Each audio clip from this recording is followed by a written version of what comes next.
Welcome to Warp Core Breach. Yeah, it's been a while since we can say that. You've got the full gang here. It's Hello. It's Craig, it's Nick, and it's David. It's the gang's all here. It's the complete crowd. The Cragnifid. And The triumvirate. hopefully everyone can be heard this time. The last time Nick and I did this, apparently Nick's audio was not transmitted, and it audio gets wonky, but Nick, I know I'm loud enough. Yeah, Nick, I could hear you, but it didn't get recorded. Uh-oh. But like I was having a conversation with myself. Oh no. And that was for the stream? Yeah, that was the stream. I could have sworn I listened to it and I heard it. Weird. Huh.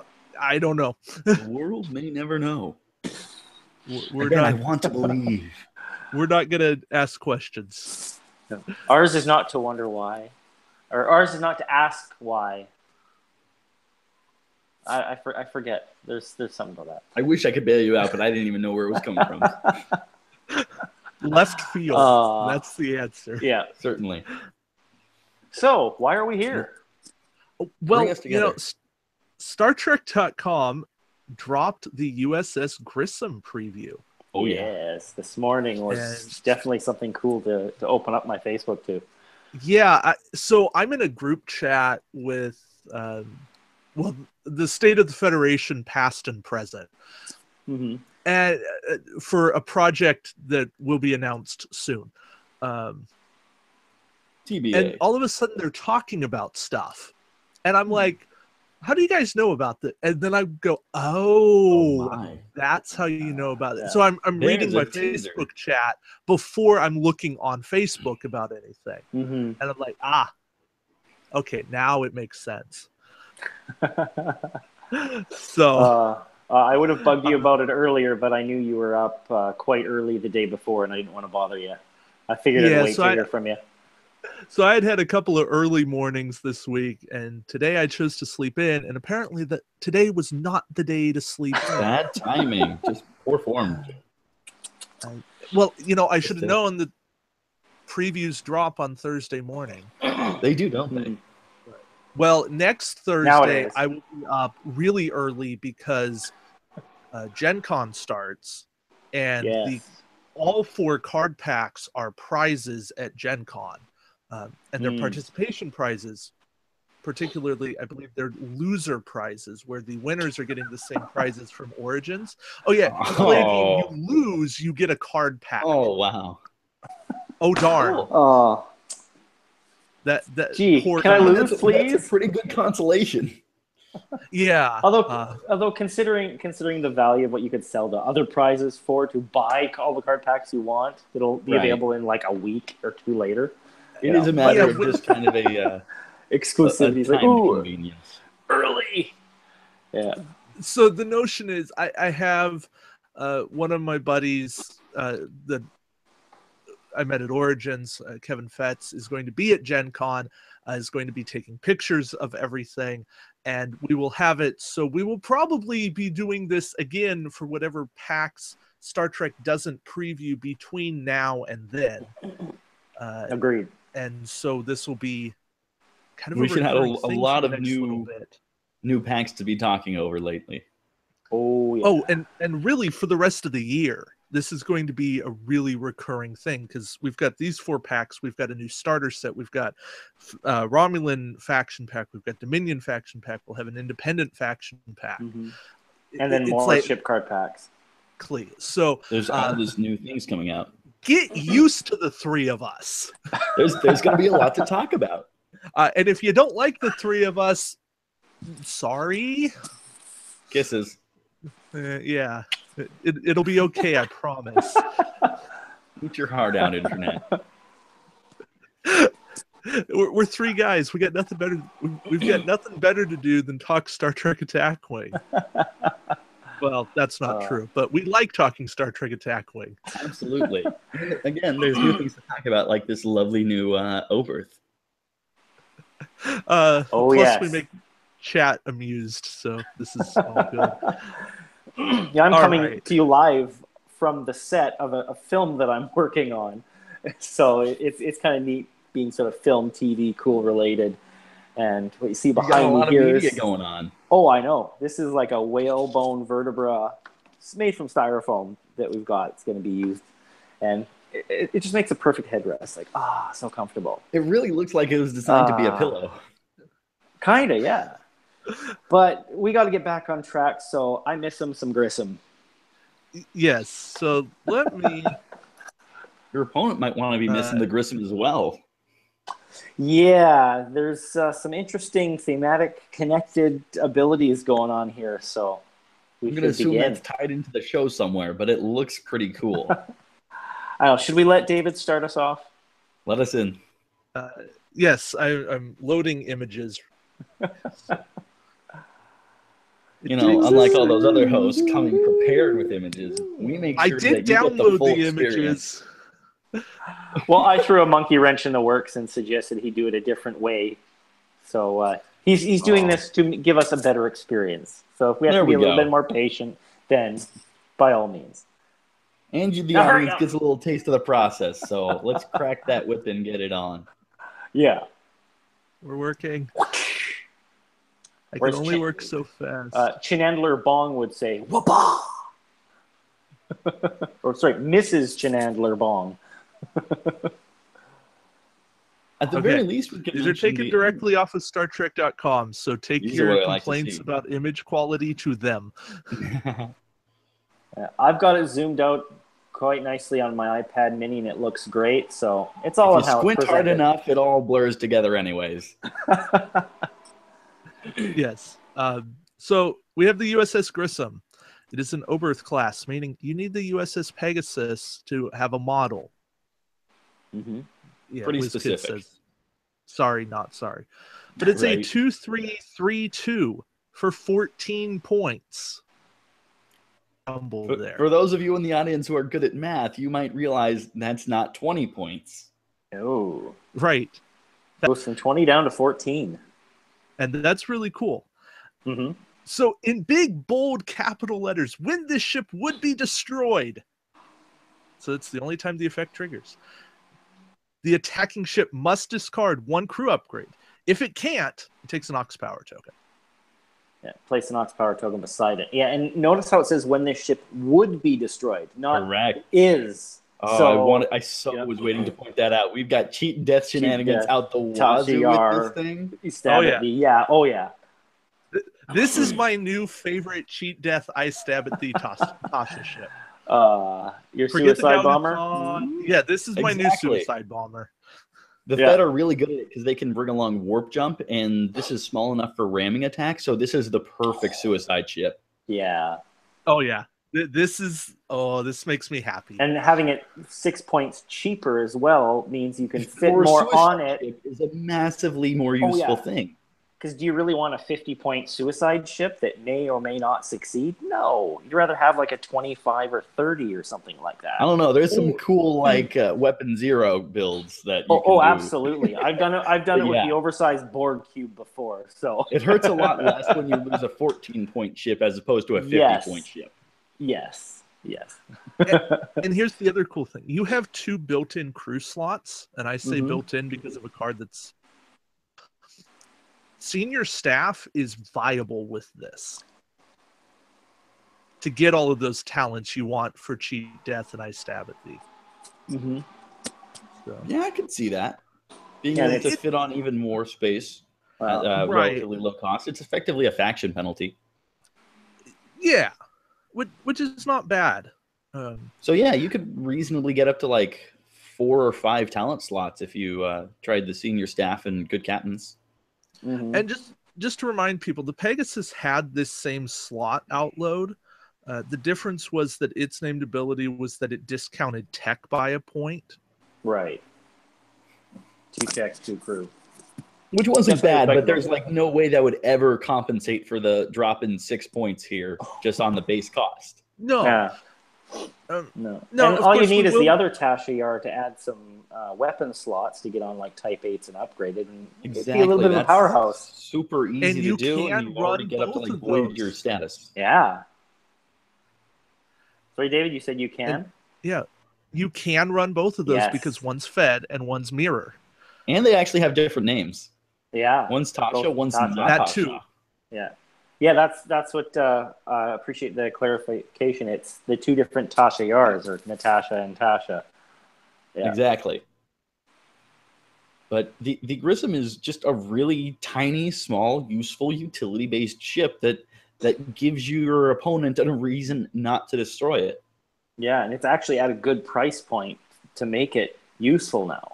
20 is way too much for these purposes. But at 14 points, is sweet. That's like a named Romulan science vessel, or what those were. So that's a huge level of difference in its playability. Excellent point, and especially considering that we know that those are coming down in cost as well. Which I'm so looking forward to. If we get those 8-point ships, come on. I want it. Yeah. So, Klingon Civil War? Oh, God, no. The new working theory. Instead of 7, I'm going to have like 10 or 12 of the darn things. Right? And the new working theory. Lots. Yeah. Go on, Dave. It's base stats of the ship added up plus the slots. That's what we're believing. Okay, that's what it looks like the new formula is. Yes. That's actually really interesting because that finally puts a value on the utility of having extra slots, and it gives you a benefit if you're being very particular about which ship you're choosing, specifically taking away whichever slots you aren't needing. If you can pick a ship that's more specific to what you're doing, it might be more advantageous because now you're saving points on all those slots you wouldn't have filled. Yeah. And gives more credence to other abilities that add slots. Yeah, it finally gives you a points value to that besides just the utility of changing things around. Yeah.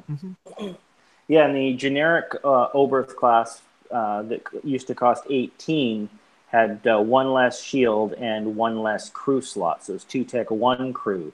So if we were to go based on that formula, it would be 12 points. But is it not going to be 10? So maybe that, if that formula does stand, maybe it only applies to unique ships. Apply to the named ships, and generics might... Right, the generic being an automatic drop down 2 points. Yeah, like an additional 2-point drop for not having an ability. Correct. Yeah. I think that might be involved. So we'll see. We'll see once we see some generic ships. Yeah, we'll need to see some generics and the other ships. To see what we can see about these points differences, because it's really positive looking. Oh yeah. Okay, who wants JT Esteban? I'll take him. Okay. All right. He looks so smug. Right? He is a smug SOB. Isn't that the same picture as we've got on the 1 skill version? The generic? I believe so. Yeah.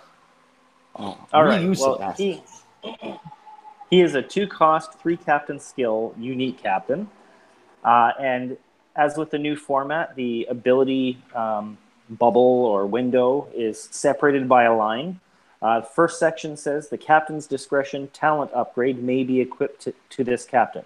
He does not have a talent slot, so that's why that's important.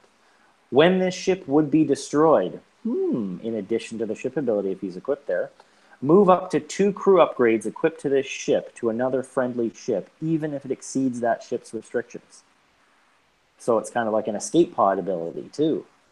Exactly. A little bit of recursion for your crew that you might not use up. Yeah, and remember how certain cards didn't get discarded when they triggered? Yes. I think most of those are talents and tech and stuff. I can't think of any crew that worked that way. Destroyed ones, but just continuous effect crew. Something like Hood Riker. Yeah, just that is constantly useful. 2 questions that come to mind with Esteban from. Can I get you to hold on to that for a sec? Don't forget. Yes. With my point of not discarding is Mirror Tasha does not Oh, sorry, she does say discard. Yeah, she does discard. I read the bottom 2/3. I'm always cramming her in together with go wall. Yeah, it was I stab at thee was the one that didn't discard, wasn't it? Yeah, that's the really cool one, and that's a talent. So gotcha. What's really interesting, the normal fed escape pod allows you to jettison your captain, and so you can take his talents along with him. Sorry, go ahead now, David. Okay, so one, maybe not so much a question, but it's really interesting to me that there's no range on the crew transfer. Yeah. Very important. You can have your ships on entirely opposite sides of the board, and you're still warping your crew out of there. As long as it's in play. I believe the Borg Queen has range. Does she? I don't know. Let's find out. We have the technology. Borg Queen. Which one is the transfer? 8. Cost 6. There's 2 cost 6. Okay. If another Borg ship in your fleet, when your ship is destroyed, you may replace that ship's captain card with this card. Doesn't say anything about range. No range restriction on Borg Queen either. So it's not like it's an unprecedented. Okay. But this is and with the Borg Queen, it makes sense, right? Yeah, the Borg Queen actually makes sense. Yeah. Esteban is just really good at warp technology. Or maybe this is that weird transporter system that they used in TNG. That guy that they beam from like planet to planet, and it would like deteriorate them over time, so they couldn't do it very much. It's basically the same thing as the Kelvin timeline, Scotty interplanetary transporting, but interesting TNG variation or original variation. I don't know. So there might even be a canonical reason behind this effect. Possibly, loosely. These are science vessels. They do weird stuff. We can techno battle. I think the real canon reason for this is Savick and David Marcus beaming down to the Genesis planet, the Grissom being destroyed, and then the Enterprise picking them up. Okay. Yeah, and it could be an escape pod that eventually drifts or flies, away and gets picked up over there. They're just doing it in the span of 10 seconds. Yeah. It's fine. From a game standpoint, it makes sense. I don't think it breaks anything. We already have enough transfer cards, so. Plus, it's a 3-skill we are desperately needing, but it's still pretty handy. Yes. I like it. Okay. It's a great way to not lose as many points when you're sacrificing your little suicide bombing. Right? Yeah, you can keep most of your investment if you were using crew that don't like naturally discard themselves. So my real question: how many Captain's Discretion talents can he take? That is the question. Discretion talent upgrade may be equipped to this captain. The Captain's Discretion talent upgrade may be equipped to this captain. The Captain's Discretion, and so on and so forth. I mean, the 50-point limit, sure, but Captain's Discretion is not actually unique, so there's an argument to be made that it might just be you can keep stacking them. I have the perfect answer to this question. The answer is it's up to the Captain's discretion. Yeah. we're going to leave that to the Captain's discretion. Captain's discretion judges at events. We'll dabble in that later when it's been a bit more officially. And speaking of the Captain's discretion, why don't you kick us on to that one? Don't mind if I do. It's a fancy schmancy, non-unique 4-point fed talent. It's 4 points. What do you mean? It's not 5? It's not 5. It's crazy. It's like the Fed can do that. It's what's really it's not unique. Coming up next, though. Its real selling point is that it's not unique. Its text is free action. You can discard this card, perform the action of a crew upgrade equipped to this ship. So it's 4 points for a bit of action economy. It's more inclusive than something like Yellow Alert or Invaluable Advice that just sets a token. It allows you to set up some cool combos with crew and stuff.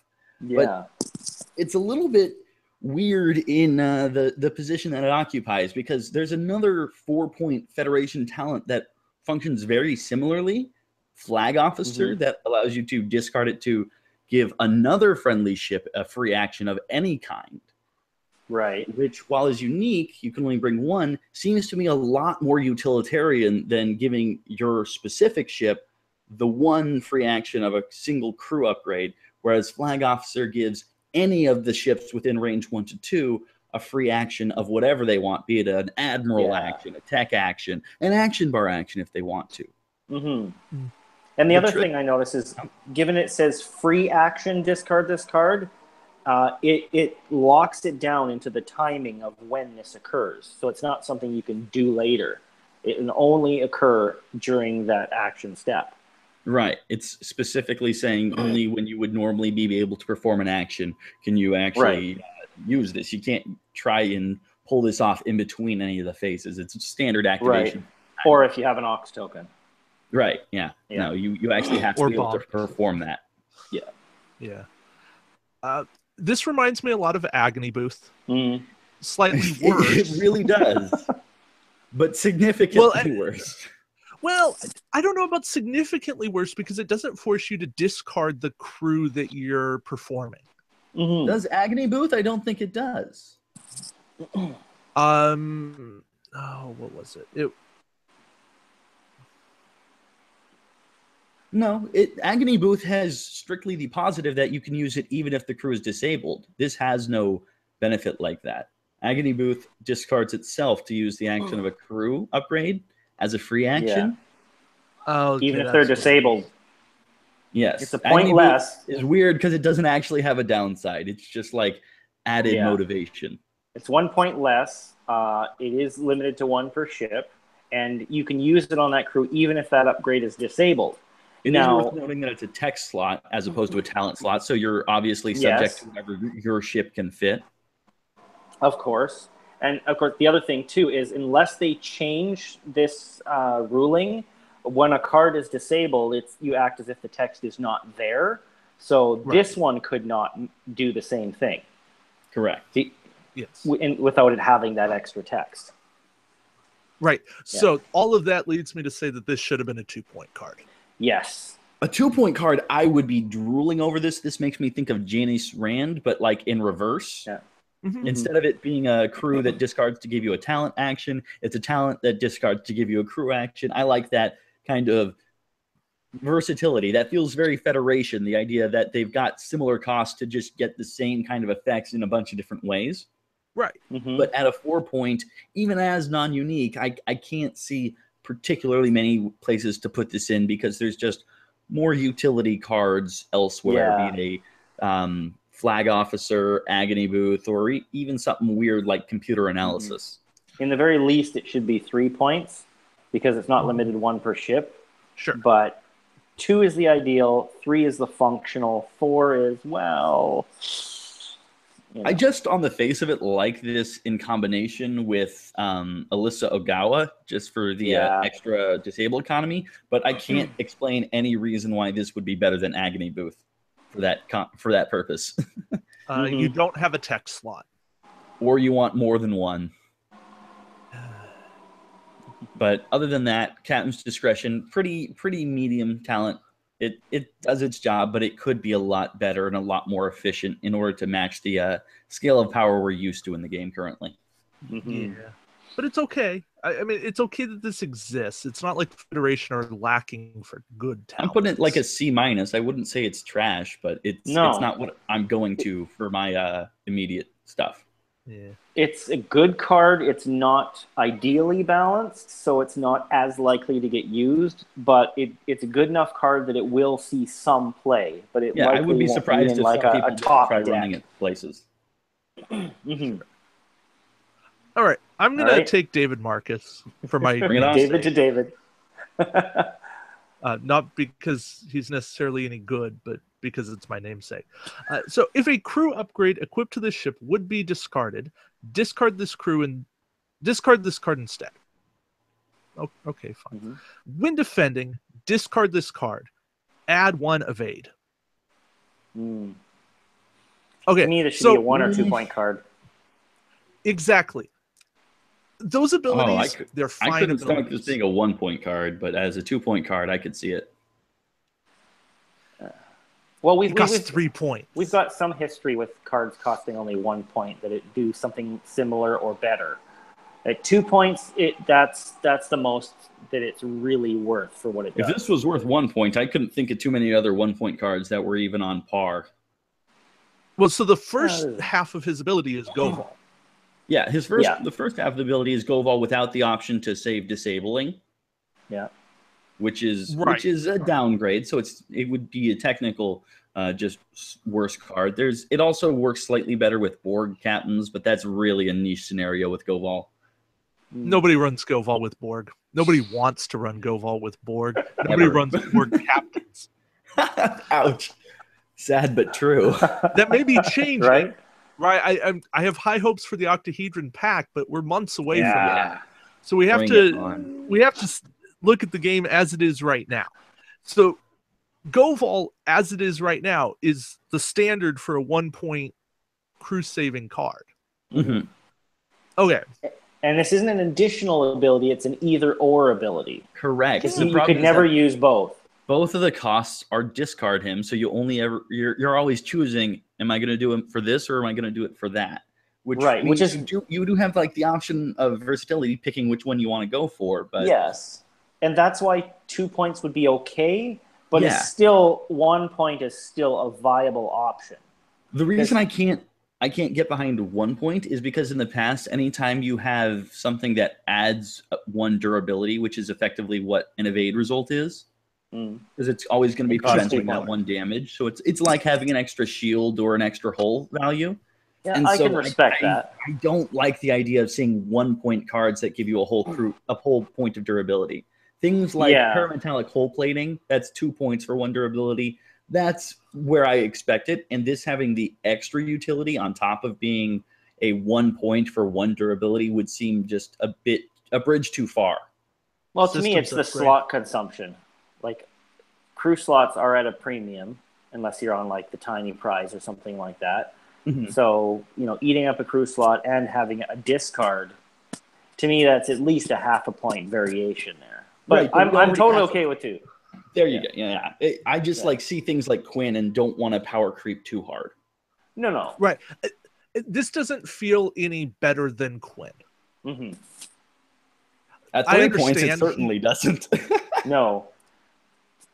I compare to Systems Upgrade, which gives you slot flexibility plus gives you a tech slot. Mm-hmm. And that gives you 1 extra durability. And it's 2 points. Yeah. This does not feel anywhere near better than that if it was a 2 point card. Yeah, and that solidifies the argument that it shouldn't be any more than 2. I could definitely agree with that. I don't like this as a 3 cost. I just don't. No. Okay. So go ahead and move on because I think we're good here.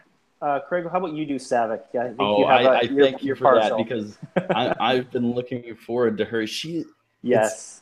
Of course, a unique 1 point Federation crew. Yeah. Everybody and their mother is always looking for 1 point cards. Crew being especially valuable. Things like Brunt are like an auto include for their faction. Yeah. And I have to say, now we've got a second 1 point Fed crew. Mm-hmm. Elizabeth Lentz and now Saavik.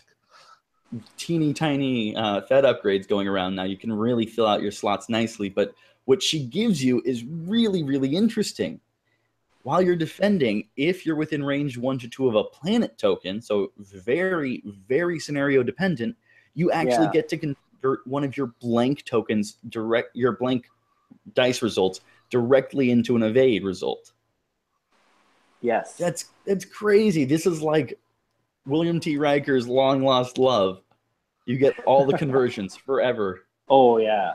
And it does have the range on it as well, don't forget. It's got the new templating of it's got the actual range numbers on a crew that doesn't actually have an action for that. It's not a weapon, it's a crew. Range 1 to 2 for the range of planet. Yeah. Yeah. So you got to be in range 2 of the planet token. Yeah. Exactly. You do have to be kind of hanging around the planet, but if you are, you're getting a massive boost to your defensive quality because blanks are like the only dice result that isn't considered evading if you have a battle station token or something like a Riker conversion, something like Hikaru Sulu. There's a ton of cool ways to get them, but you can convert most of your battle stations results into evades as well. The blanks are the tricky ones, and she, every single time you defend, converts one of them directly into an evade. That's incredible. Yes.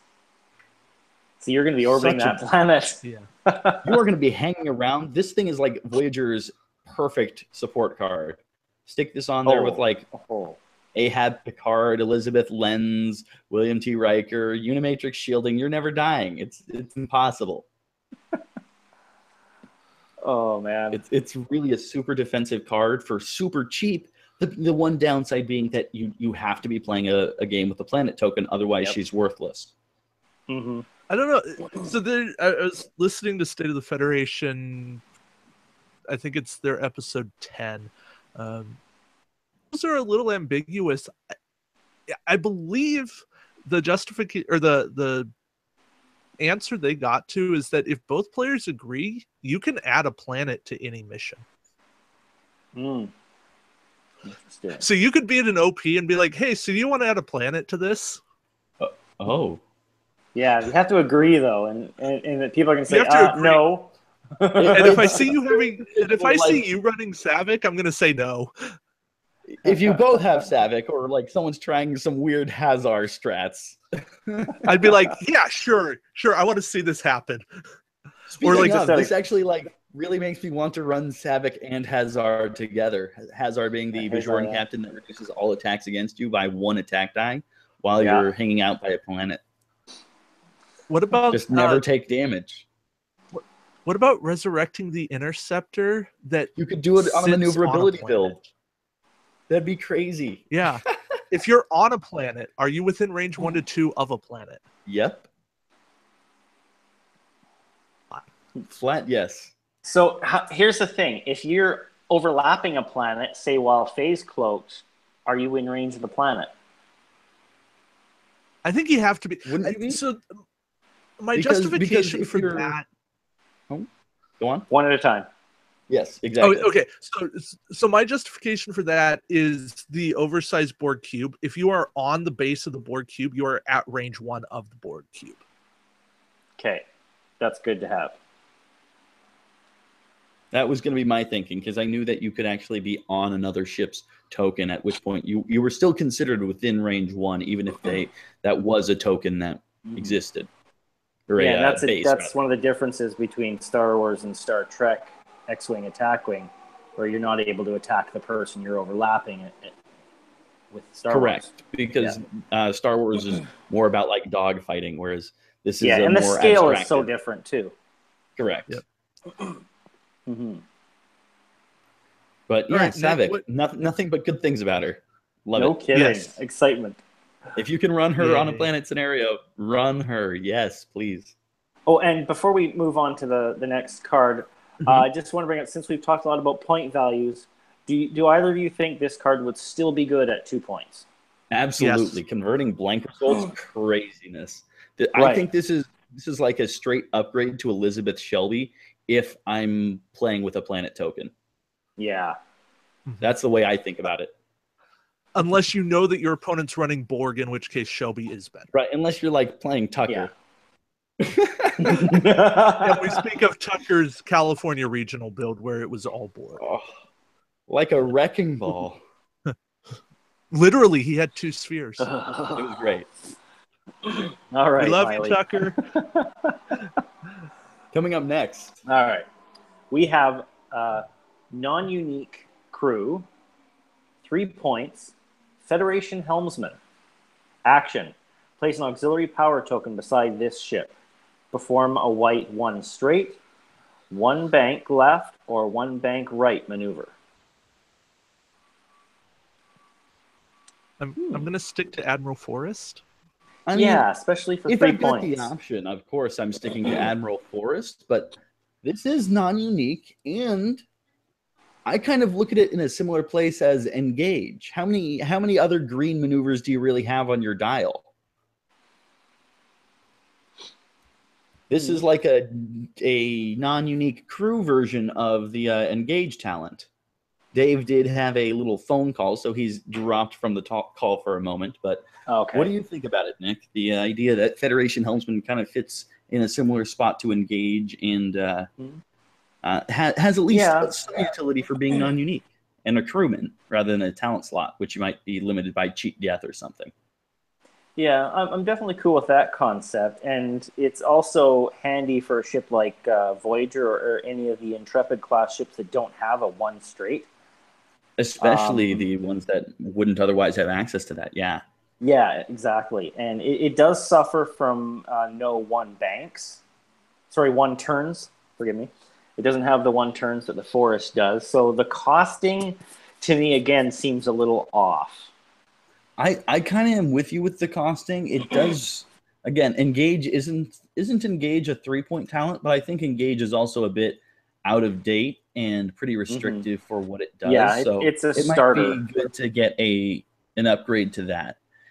And while this doesn't actually have any downside for the crewman, it doesn't disable, it doesn't discard, which I think is a huge step forward for WizKids.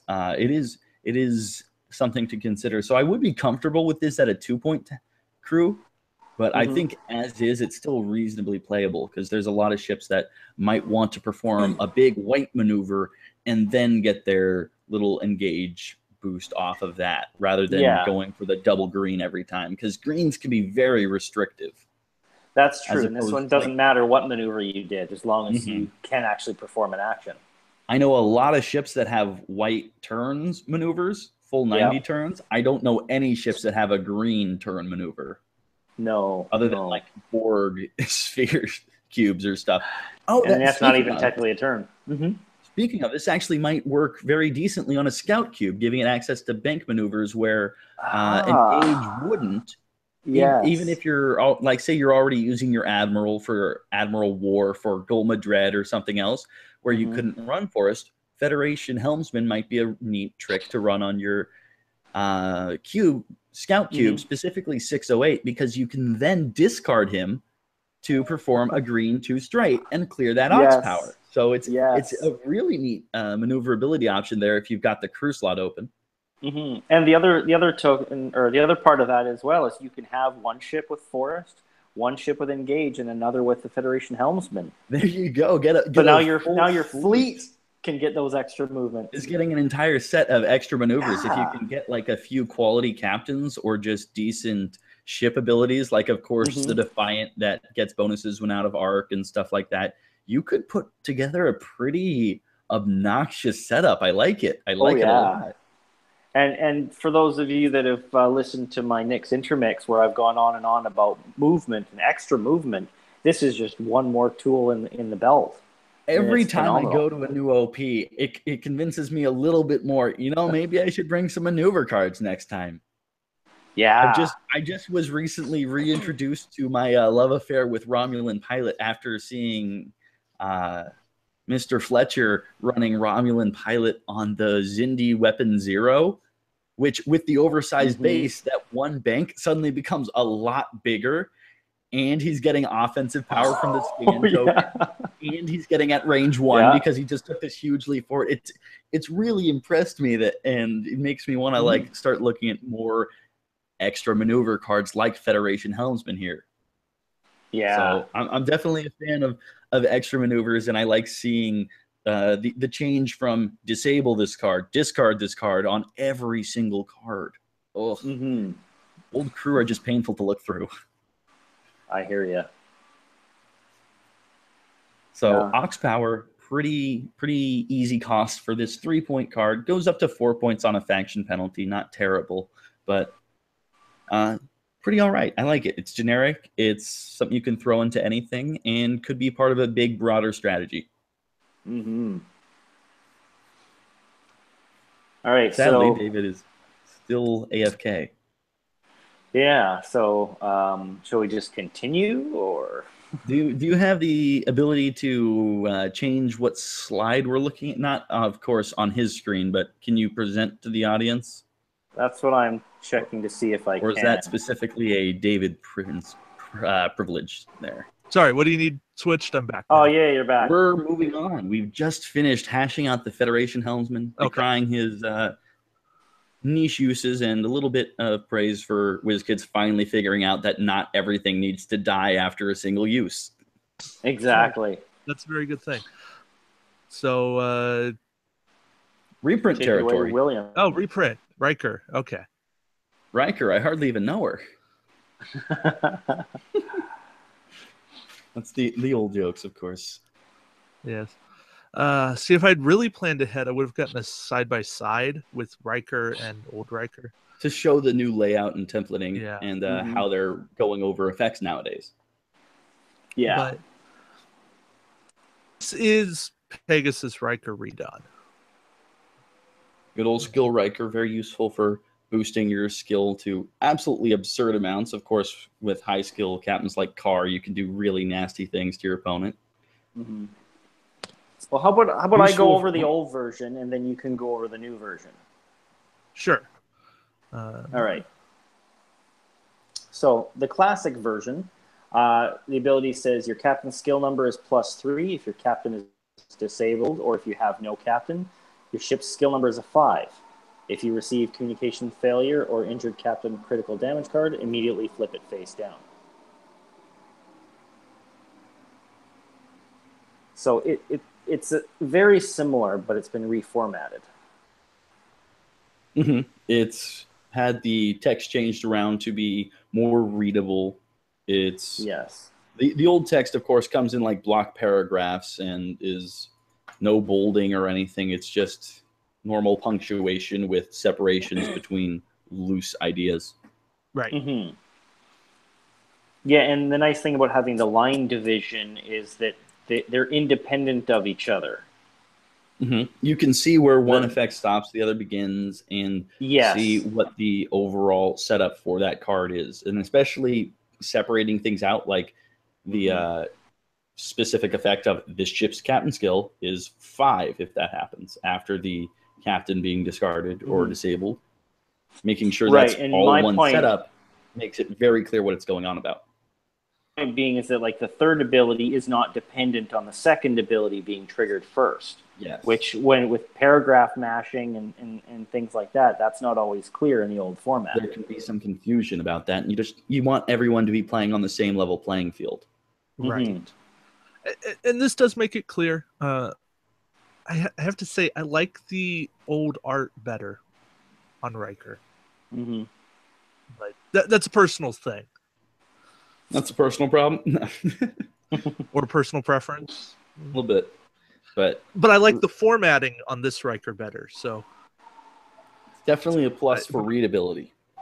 Yes. I'm not going to take scissors and cut out the art and stick it on or anything. So much dedication. I mean, I thought about it. And it makes sense because the old Riker came on the Pegasus. You need to buy the Pegasus to have a model to fly the Grissom.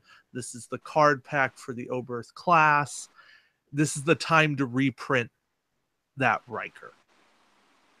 Time to make sure that we get the new templating for him as well. It still bums me out that it's not Hood Riker, because that's the really hard to get card. Yeah. And the really sought after one. Well, you know what? Based on Nationals and Worlds, this Riker saw more play than Captain skill has become such a huge thing with things like Gen Con and Copilot bouncing around. You can get crazy numbers for a good portion of your fleet, and if you just kill a ship before it gets to fire, that's like the golden scenario. And it doesn't matter how good your ship is if it can't do what it needs to do. Yeah, and the crit prevention came in handy. It really does. There's sometimes where you just don't want to flip that crit, and you do anyways. Yeah. I say that in saying Pegasus Riker. Now we're going to call him Oberth Riker. But this Riker is a very viable crew option. You just pay a little bit more. It's all in what you want to build. So, yeah, no, it's definitely a usable card. All right. Got a little bit of a hurrah action going on. Yes, communication or comm station. A very interesting tech. 4 points. Oh, please go on. Crew upgrade slot to this ship's upgrade bar. Yes. Yes. Because all the other upgrades that did this, and I think there were all of like 1 or 2, cost an arm and a leg, like 6 points. Mm-hmm. There was that one card that came with the Dreadnought, I remember. You mean the Dreadnought? Mm-hmm. Yep.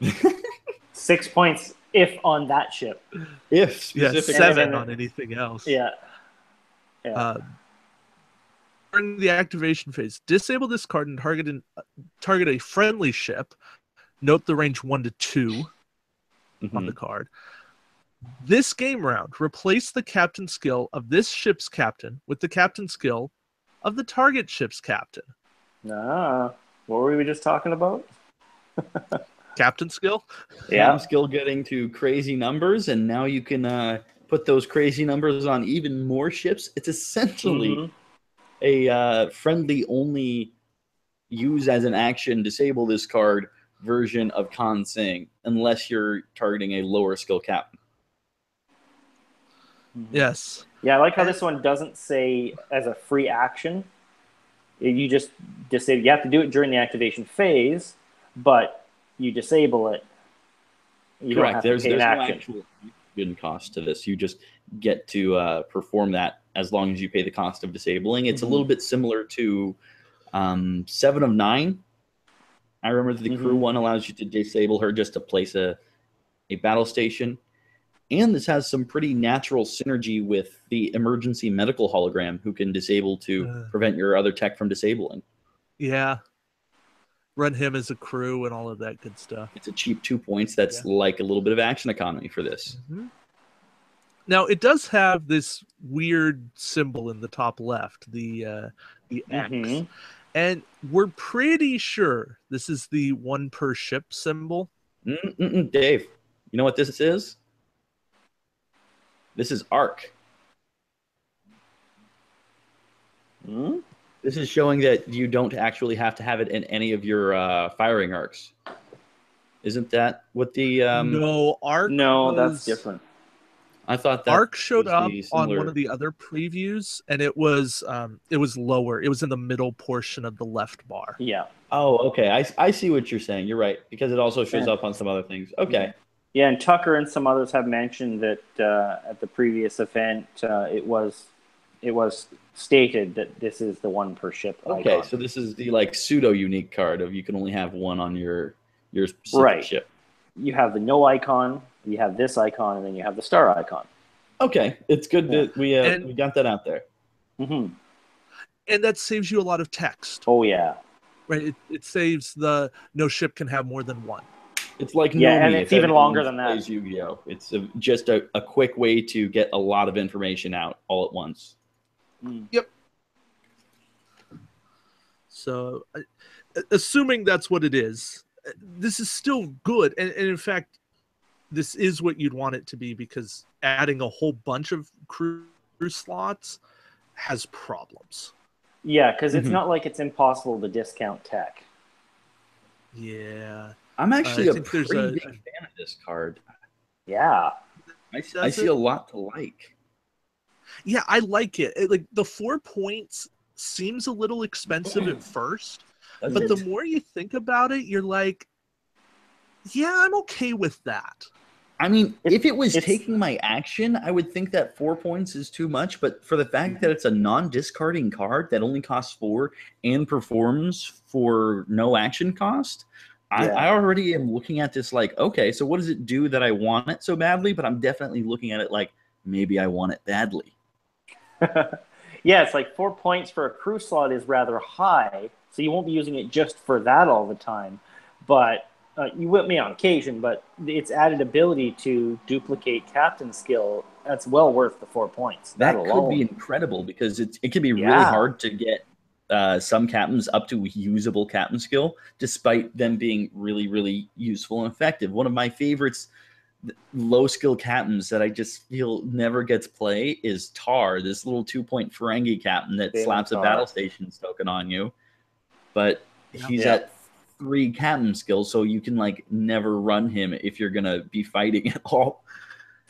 But this might make him usable as like a way to get 3 ships firing at skill 15 instead of 2 ships, and be able to kind of skimp on the captain skill or the captain investment on this. Did they Something else? Did they really just solve low skill captains with 1 card? Yeah, and that's they really did.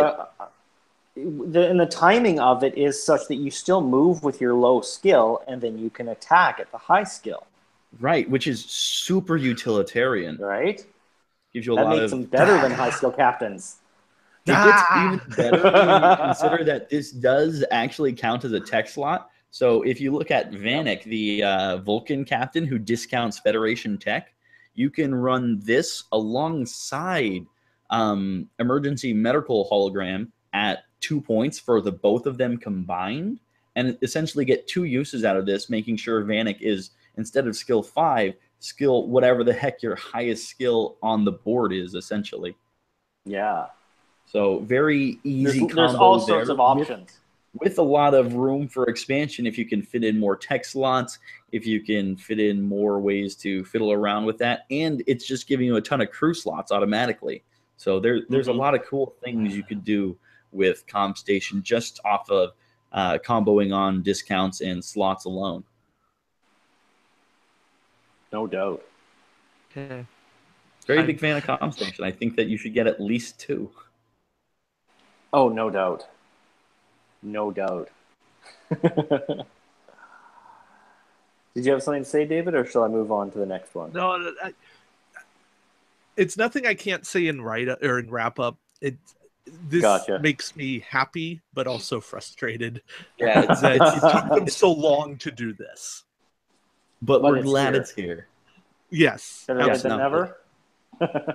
Definitely glad Comm Station exists. Yeah. All right. Here we have another tech, close range scan.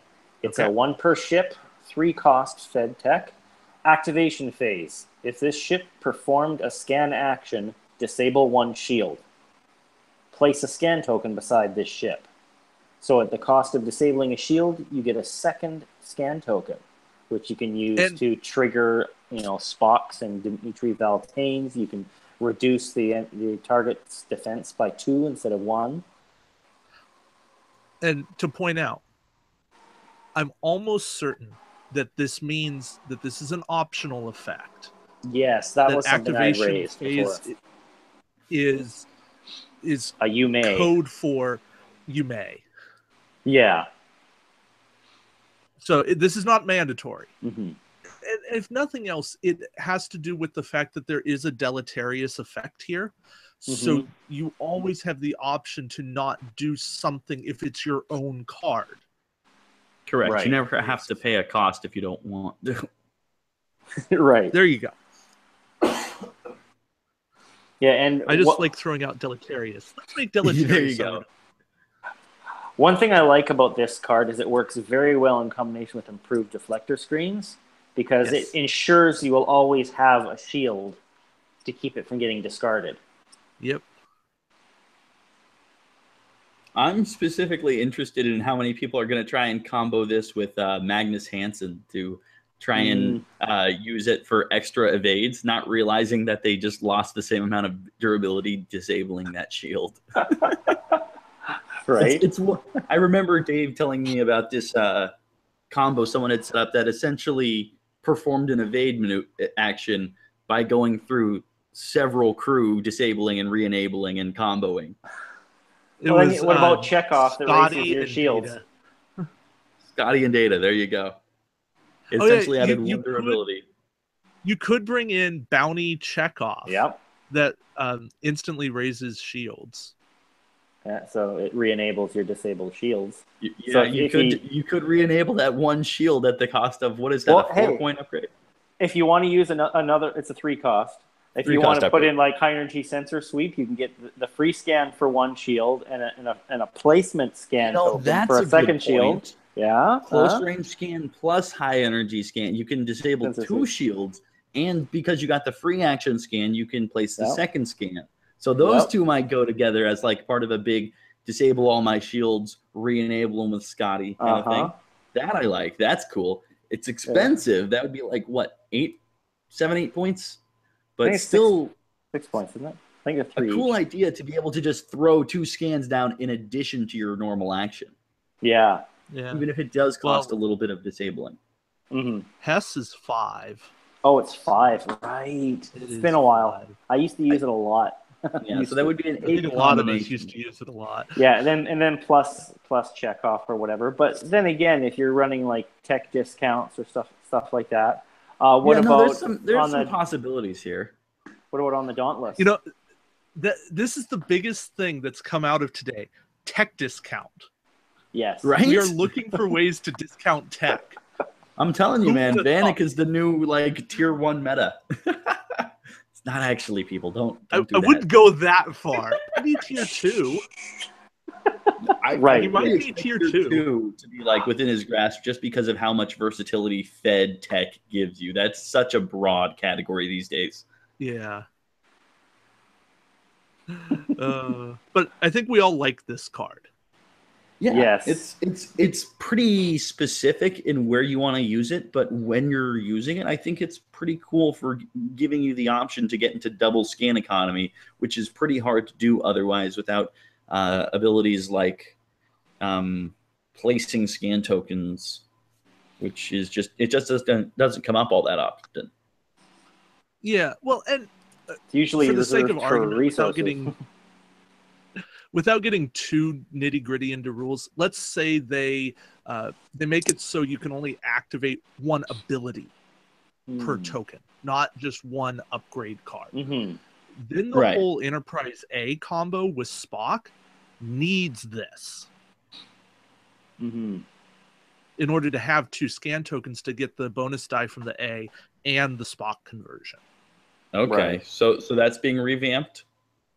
I don't know. Well, he's just saying if it were to be. Okay, if it were, then yeah, this might be pretty key to a lot of big scan economy style builds that take advantage. Well, especially when they explicitly declared that it was only applying to the upgrades. Yeah. That it did not apply to captains, admirals. So one of the places I might be interested in sticking this is on something that gets free scans like the Excelsior or the Terex from the Mirror faction. Yeah, because as long as you're still performing the scan action, whether it's free or cost, it still applies. Exactly. If I can just find something somewhere that gets it automatically, this could be a really nice addition. And tech slots are pretty free for most of those style ships. I'm really never worried about tech slots on my Mirror faction ships. Yeah, and it's also worth noting that it will not trigger off of another scan token being placed. It must be in action. Choose Captain Riker to set those up. You need to actually be performing scan actions. Yes. Right. But yeah, good card. I think this next card is rather poignant with regard to what's happening with WizKids and Attack Wing. It's like WizKids launched this, and this is what has happened after its effect has taken hold. We do have like a Cambrian explosion style of cards coming out here, and I'm a very big fan. Yeah. This is just crazy. Again, looking at cards that require you to have planets on board, sure, yes. More of this, why don't we let somebody actually go through the card? Which one of you wants to talk about it? Craziness, nonsense. Poppycock. Want to take Who wants to take it away? Go for it, David. I guess I'm up. So the Genesis effect. This is a 2-point unique tech setup. Place 1 crew upgrade with a cost of 5 SP or less face down beneath this card. Cool. We've got a Quark-esque tech. I like it. If it was just that would be cool. I mean, obviously, you need some way of getting the card, but I like that. It's interesting. I would feel weird if it was right just at that, because that feels somewhat similar to cryogenic stasis Mm-hmm. Yeah. So I'd want some sort of distinction, but it is certainly a usable effect that we've seen come up before. That's one I'd like to be reprinted in the new format. Oh, yes. Ooh, yeah. Yeah, that needs some clearing up. Okay. In phase, if the ship is within range of a planet token, and that's range 1 to 3, disable all of its shields. Flip the crew upgrade beneath this card face up. Place 2 time tokens on it, and equip it to this ship, even if it exceeds its restrictions. Nice. Craziness. The question I have is, does this or does this not count the time tokens being able to be removed during that same end phase? Like, does it immediately go down to 1, or do you have to wait 2 more end phases in order to clear those time tokens off? Excellent point. And can you raise your shields after that? I mean, is it raising your shields during the planning phase? That's in phase. Is it end phase? So I think all of that's going to be cleared up in the new rules. Right. It must. It must. There should be some clarification about these timing instances. Yeah, because I would think that the beginning of the planning phase is when the shields go up. That's a change I would see making sense. That would make sense. You raise your shields at the start. That's what I understand. Or the start of the end phase. Ooh, that would be nasty. That's still frustrating. It needs to be in a separate step altogether. Yeah. Yeah. And just breaking down the steps of the end phase would still be kind of a grumble. It would. It needs to be in a separate phase, in my opinion. So we'll see. Yeah. Can we just say wow? I'm glad you brought that up. Oh, hell yeah, wow. This is a card that makes me think of Sherlock Data in that it looks really cool and thematic and very, very connected to what happened in Star Trek, and it is a neat little moment, but is actually super new and usable, as opposed to maybe a little bit of randomness with Data there. This is essentially, if you've got a planet token on board, it's a cryogenic stasis for anything. You can include board crew. My favorite that I keep trying to push everybody towards is 4th of 5. Disable 2 cards and 2 shields. Craziness. Yeah. But, as long as you don't have an additional penalty or anything like that. Right. So no hiding Varel. Yeah. You can't hide those secretly 10-point upgrades underneath. No. But for the cost of 2 time tokens and 2 or 3 points, depending upon what kind of ship you're putting this on, you're changing the slot to a crew upgrade and having the Quark style effect of you get to hide that until you really want to reveal it. Just there really has to be a planet on board. Yeah. So you'd almost wonder if they're going to be coming up with another way of bringing in planet tokens. I'm that's really very conditional. Yeah. It is conditional, the kind of thing you have to plan the scenario around. But if we could come up with some sort of ability that actually placed a planet token on the board, I would be infatuated instantly. Oh, absolutely. The simpler form is in the new rulebook, they might simply say that, one person can bring a planet token if they wish. It does not have to be agreed upon. They may have to agree on placement, or if they cannot agree on placement, then it is placed in the center, or something to that effect. But yeah. But maybe some sort of adaptation to the rules similar to like asteroids in X-Wing, where you can introduce extra obstacles to the board. I do find the games more interesting with tokens. Yeah, with obstacle tokens, I do find the game a lot more interesting, especially when it comes down to smarter piloting. It gives them a better challenge and more things to interact with. Yes. Granted, space is big and empty, and there's not a lot in it. But you got to figure, unless you're just going to oh, by the way, we see they're going that way. Well, how do you know? You're most likely going to encounter them near asteroids, near a planet, near a space station, or somewhere else that you're crossing paths at.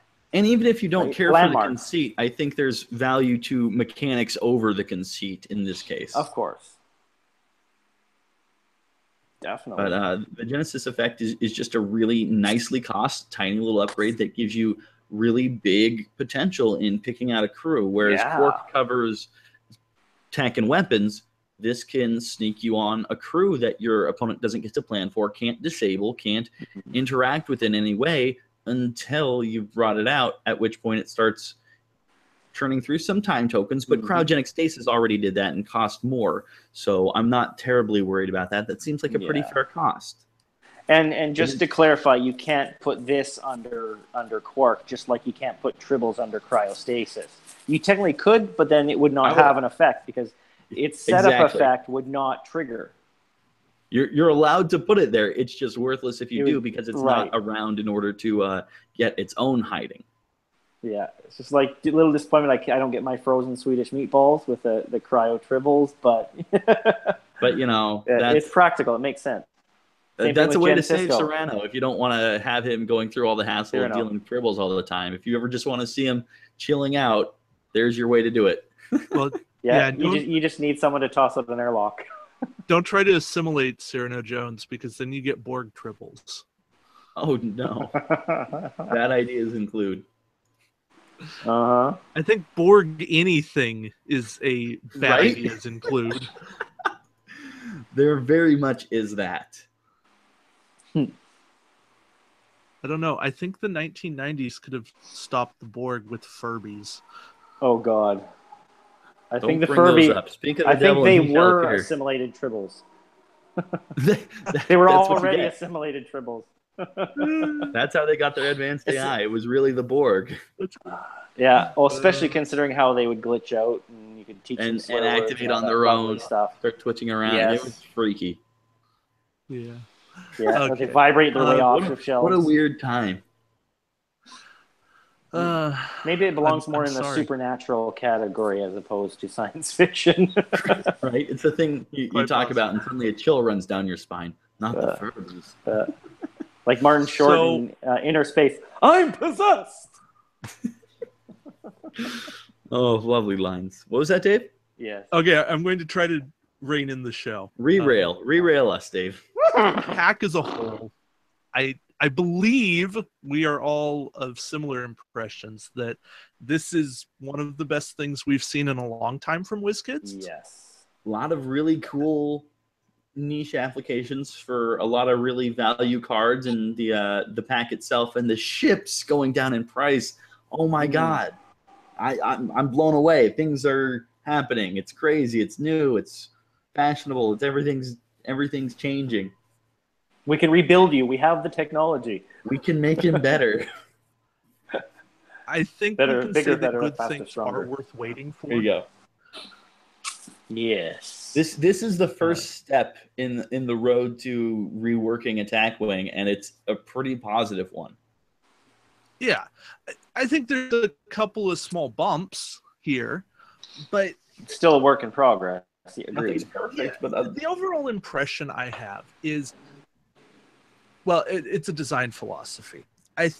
Ultimately, I think I would rather have a couple of cards that are a little overpriced than feel like, oh, wow, they underpriced everything. Mm-hmm. Can I get Agreed. a second to point out something that I missed real quick? Mm-hmm. Huge shout out to the combination Federation Helmsman and Pavel Chekhov, the one that allows you to remove Ox tokens after performing white maneuvers. Because the order here is actually really important. It's place the Ox token beside your ship, and that period, full stop, you do this, then you perform your white maneuver. So if you put this on something like Voyager, which we already talked about giving it one straight, now both times you can clear your Ox power when you take your move, when you perform your Federation Helmsman, and when you perform your activation maneuver that clears the Ox from your named ability. So this guy really belongs on Voyager. I can't believe I missed that. Good on you. I didn't even think about it until I was like looking back saying, wait, there's an order here. This is beautiful. I love it. Oh gosh, yeah. That's a really good combo. Yeah. Yeah, no, I just saw that and thought I'd point it out because that's a pretty nice combination. It works like Maxwell Forest, even closer to Maxwell Forest. Yeah. Brilliant. So that's a pretty nice place to use him, or just any other ship that might be naturally grabbing Ox power, like the Lakota or something. Mm-hmm. Yeah.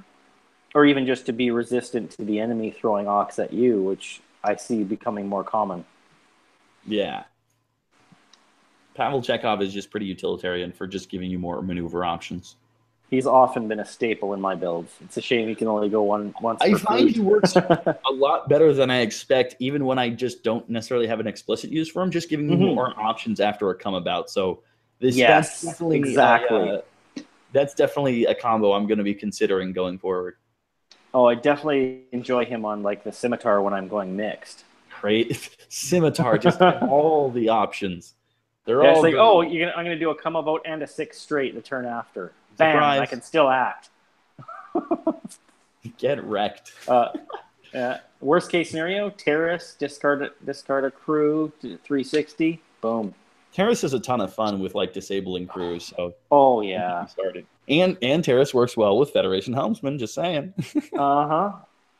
Especially if you use something to maybe like comm station or something to put an extra crew slot on the ship. Right. Yeah. That just means that you can't use the Valdor because no tank slots.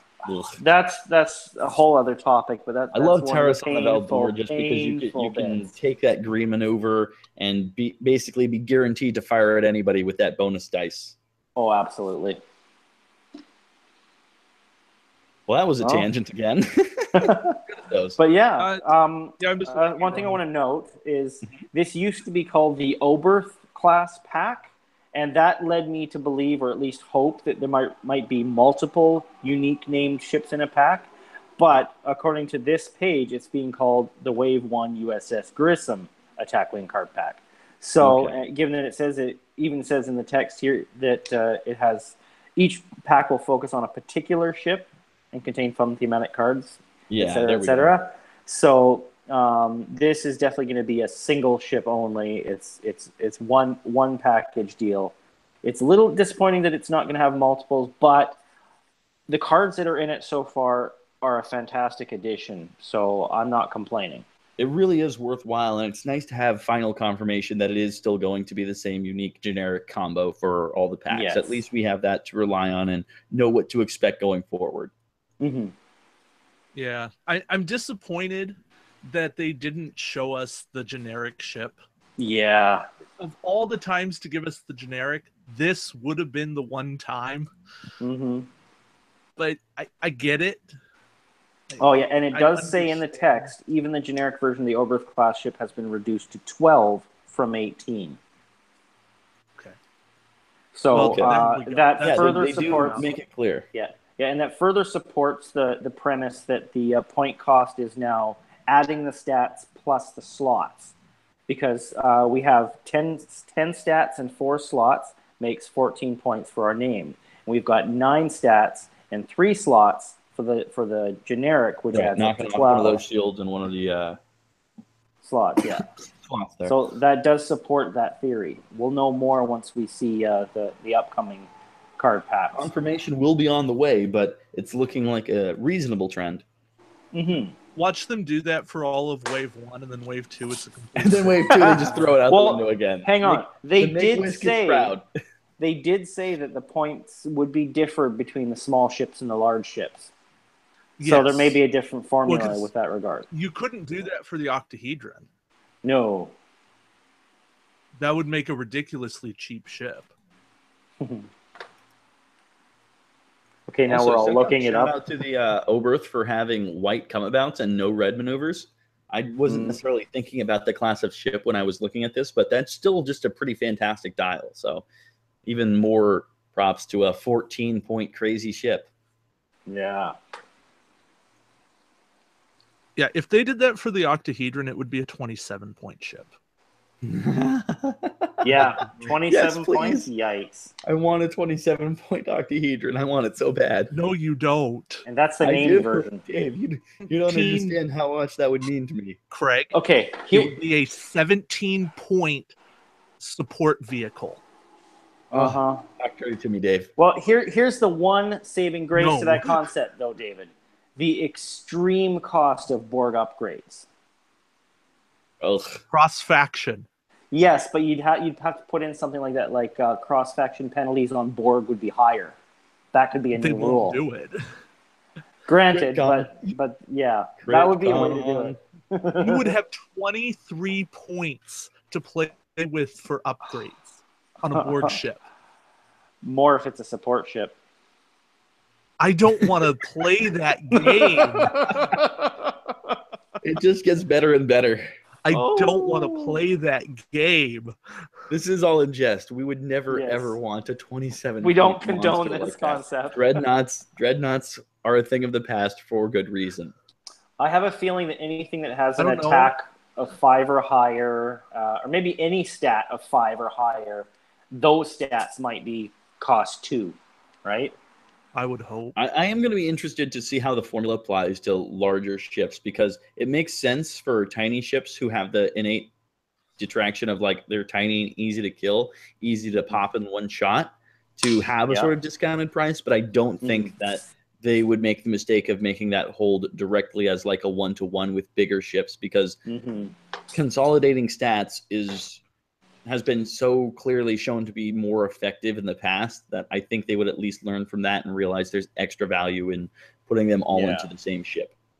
Yeah, because based on my over 4 concept, that would make the ship 39 as opposed to 42 for the named Queen Vessel Prime. And a 3-point discount is not overpowered at all. It just gives you actual room to play the ship finally. Yes. I'll live in that world. Yes. So that's my theory. So we'll see what happens. Fingers crossed that there's a reasonable solution. Well, we saw the name Dreadnought. It's a 6045 with 4 slots for 29 points. Okay, so that doesn't math, which means it's clearly not going to hold true across. Yeah. How many points was it? 29? 29. Yeah. 12, 16, 26. It might be anything 4 or higher. I don't know if that would quite work. Because that's the lowest bar where the Grissom doesn't get knocked by the penalty, but it might be more complicated than that, or simpler and just something we hadn't considered. Any stat 5 or higher is ×2, which is what I was saying. The slots, the Dreadnought loses a point because you can't equip a captain to it. Perhaps, yeah, because or there's more to it than 12. That'd be 18, 19, 21, 22, 23, 24, 25. So it'd be 25 points based on my theory formula, which is still 4 points shy of the 29 that we're aware of. So yeah, it's got to be more. Yeah. So anyways, real thrilling to listen to all of us do math. I'm slow today because no excuses. Just slow today. Anyways, but yeah, I think we all like this pack. I think it all points to a really good direction for what's to come. This may not... I'll speak for myself. This pack is not the best pack that they've ever released. But it gives me a lot of hope in probably the top 15, 20 in terms of good stuff. And if nothing else, it's really encouraging. There's so much to look forward to with this that I'm really happy with the fact that they're continuing support in a pretty positive way. Yeah. And this is just one pack. So with this plus the others that are coming, that's a lot of content that's got us drooling. And with the positivity of this release, it furthers hope for those releases as well. I think this may become the best wave we've ever seen for the game. Maybe outside of Wave 0. That I could definitely see happening. Kind of hard to compete with 8 releases. Minor details. Well, with we're getting 4 card packs right away, and then there's the deep cuts, and then the faction packs and starters and all that. Like in a short span of time, that's quite a bit. That is a lot of stuff coming out. Yeah. I mean, from when this comes out, September 6th. What did I say? 6th? 9th? 6th. September 6th. Until the end of the year. So that's 4 months. There's going to be a lot of new content that drops. And unless the release date has changed, the deep cuts should be out next week. Have you heard any updates? I have not, but let me check the Universal recently had shown that it was for the 15th of August. Okay. Well, easy enough to check this stuff and see what we see. Because I think Universal had the most updated information, and they've got it on a red bar at the left above the image with the date. Still just says August on the Win Network. Okay. All right. So I think we can safely assume that we'll have some goodies to look at next week. Yes, there's definitely good, positive things down the pipeline. Yes, and just to reiterate, like this this whalebone behind me, if you're looking at the video, and if you can see me, I don't know if you can, it will be higher detail. So the deep cuts means like when there are grooves, they will be deeper to sort of enhance the detail. I don't know if that means that the edging will be higher, like a phaser strip or what, for example, but it will also be primed with a white primer. Okay. Yeah, and it'll come with a clear base and pegs, but no dials, no base plate tokens, nothing else. The intention, as I have heard, is it's not necessarily just for this game. Oh, interesting. Right, it's meant to be Star Trek miniatures. Yes, right. They're working to defend that trademark or copyright. Which is it? Isn't it a matter of they have to start putting out a full set of miniatures because they've got the licensing for that? Or it's in part because the licensing is limited to a certain game type. They can't cross over with their licensing because each game type is licensed out separately. Yes. Yeah. So board game versus miniature game versus dice game versus card game, that sort of thing. So they have very particular. I think they're also trying to provide ship classes for Star Trek Adventures. Okay. So some more things to offer for that. Yeah. But yeah, a lot of good things coming. Yeah. WizKids. It'll be good. We're liking it. Keep up the good work. Start saving your pennies now if you haven't already, because if you want everything, it's going to cost you. There's a lot coming, and it's going to be clearly very worth it if this is anything to go by. Oh, yeah, especially because for us Canadians, there are no pennies anymore. You guys finally did away with it? I'm jealous. Oh, yeah, they're gone. Well, it costs more to make a penny than they're worth, so they just said same done. Over here, yet we're pretty stubborn about that. Yeah. I don't think they'll be around much longer in the States either. No, as soon as the nostalgia wears off, people will realize. Yep. All right, David, you had something else to say? So $10 for the card packs, $30 for the faction packs. Starters set up at $45. That's all MSRP. Deep cuts for what? $7, $8, something like that? $6. $6. Awesome. So it's all doable. It's all money.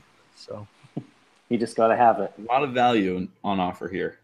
Yes.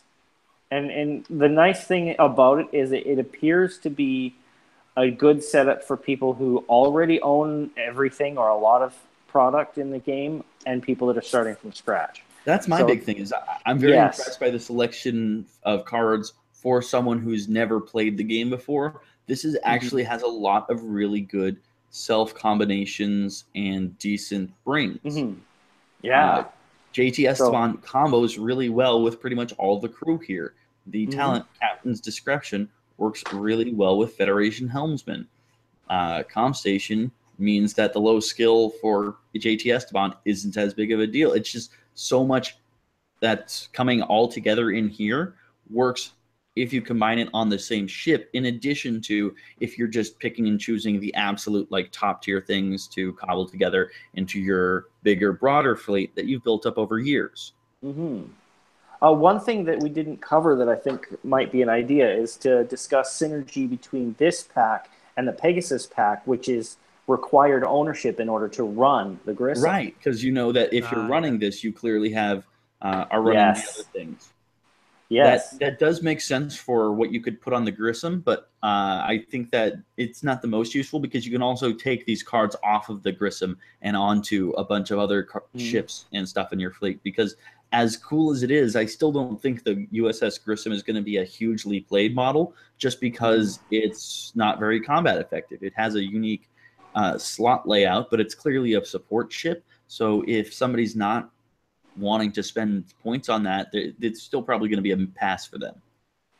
And so still having the ability to take those cards outside into like bigger ships like a Prometheus or something could be interesting. But insofar as the upgrades themselves, ignoring the ship, like we have the Helmsman and Andy Simonson, where Simonson is a 2-cost unique crew. After completing your ship's move, before declaring your action for this round, you may discard this card to target a ship within range 1 to 3 and look at that ship's chosen maneuver. So you've moved, you look at what they're about to do, and then you can then perform your Helmsman maneuver to position yourself better. Okay. That's a great pairing. That might be a nice little synergy. Isn't there a independent crewman that lets you look at like 3? Isn't that one of the temporal ones? Sloan, yes. Luther Sloan, yeah. During the planning phase, you can actually discard them to look at 3 different ships' maneuvers dials and no faction penalty for Fed ships, which is a really nice combo with that Helmsman. So you could get like a full spread of information on your opponent's ships, and you get to use that information for all of your dials and stuff. If you're using after the planning phase movements like the Helmsman. So yeah, I could see a lot of cool combinations with looking at your opponent's maneuvers like that. And we have Eric Motz, who is a crew to tech converter, as opposed to the tech to crew converter that we have with ComStation. There you go. He's 2 points. The Fed just have so many of those different back and forth conversions. They give you a ton of options. I love it. Yeah. And again, with the movement, we have Phil Wallace, 2-cost unique crew. Before you move, after revealing your maneuver dial, you may disable this card to reduce your ship speed by 1, minimum of 1. So there's still some possibilities for combinations and a 1 come about is pretty fantastic, and especially since it's white. So yeah, there's a lot of opportunities for maneuver. I'm telling you, I keep learning and keep ignoring the fact that maneuver cards are good and I should run more of them. I'll get that through my head one day. Yeah, and JT Esteban's ability to save 2 crew in combination with the escape pod, which is a 1-cost non-unique tech. When your ship is destroyed, before removing it from the play area, place 1 escape pod token in the play area within range 1 of your ship, and then choose your captain and or up to 2 of your crew upgrades and place them under this card. Do not discard these cards with the ship. So if you've got a bit of a cruise liner thing going with extra crew, you can save the crew with him, plus you can save him and some more crew. You could set up something like the Tiny Prize with its 4 crew slots. Use Natasha Yar to get your weapon slot. Keep Natasha Yar because you can escape pod or Esteban. There's, in addition to like whatever 3 other crew you can clown car in there. There's a ton of cool setups with that. I like it. It really is a unique way to set things up. Yeah, this is what I'm getting at here. Did you guys just create the Federation clown cars? Yes. Basically, it's happening, Dave. I'm glaring at you. Get ready. Just wait for like Fleet Commander, and on top of that, there's you use Captain Core. You've got more crew slots than you know what to do with. All right, specialized shields in combination with Savick. When defending while your ship terrible. Well, say you get two blanks. You convert one, you re-roll the other. Because you only get to re-roll one of your blanks. I'm bored with this. I think that she works with Shelby. I think that specialized shielding is similar to Shelby, so I don't have an issue with more fixing for blank results because they feel like the most common result for my evade dice, at least. Yeah, and this is particularly valuable on a ship with cloak. Like the phase cloak that comes with the Pegasus, or the cloak on any ship. You're going to roll a lot of dice. You're going to get a lot of blanks, odds are. I'm looking forward to maybe putting this on Sila's Warbird with what's the card? This has to be on a ship with hull 3 or less, the specialized shields. Not the specialized shields. I'm talking about Savic, but Savic. Active shields, yes. Good point. Doesn't work on cloak ships. Right, which is why Savic with cloaking, yeah. Savic, yeah. Being able to hold on to those blank results and convert them directly into evades, and maybe putting that on like something that can cloak every round using Liviana Chervonic. Mm-hmm. Especially with the ability to sensor echo really fun ways with the Heel's Warbird. There's potential. I'm telling you. There's the Duras sisters. Yeah. I like the cards in this pack. It's good. You're going to want to get a hold of this because there's just fun things to do. There's a lot more options now. There's a lot of good stuff. So, all right. All in all, let me just finish this part up. All in all, the 2 packs together, if you don't own the Pegasus already, it's definitely worth buying the Pegasus and this together to make either or both work, simply because there's enough good content there that there's things you can do, whether you've got an experienced player with a large library or a new player with a very limited library. I would definitely recommend these packs. It's a good set of cards to have access to. Mm-hmm. All righty. Well, I think we're going to call it there. It's been an hour and a half. So thanks for listening, folks. We've got to yammer to somebody. Might as well be you. That's our new tagline. No, not like this. There's somebody. Might as well be you. Might as well be you. The most engaging of taglines. Would you like to know more? Comment below and ask. Exactly. If it's not you, thank you. And we'll be around a fair bit more coming. So until next time. What Robo Dave is trying to say is goodbye. Seconds to the right and straight on till morning. All right, engage and get us out of here. The warp. Come on. Good. Good luck. You can do it, Dave. I believe in you. It's just the curtain must fall. All good things must come to an end. It's calling out. I'm just. I believed in you, Dave. You were the chosen one. On my screen, I see Craig and David's icon that says Necro the Shipyard, or just the Necro Shipyard. Oh man! So what is that? Wolf 359 Aftermath. It's the new mashup, the Necro Shipyard for raising those ships from the dead. It's especially the Grissom and Cheatin' Death. Yeah, perfect. Dave is still struggling with technical controls. Please stop. Stop, police, murder. Okay. I think this is the Dauntless being slipstreaming straight into the board collective. You know, it won't drop. So we've got to abandon ship. Escape pod, Esteban, save us now. Ejecting the Necro. They'll just stop. See you, Dave.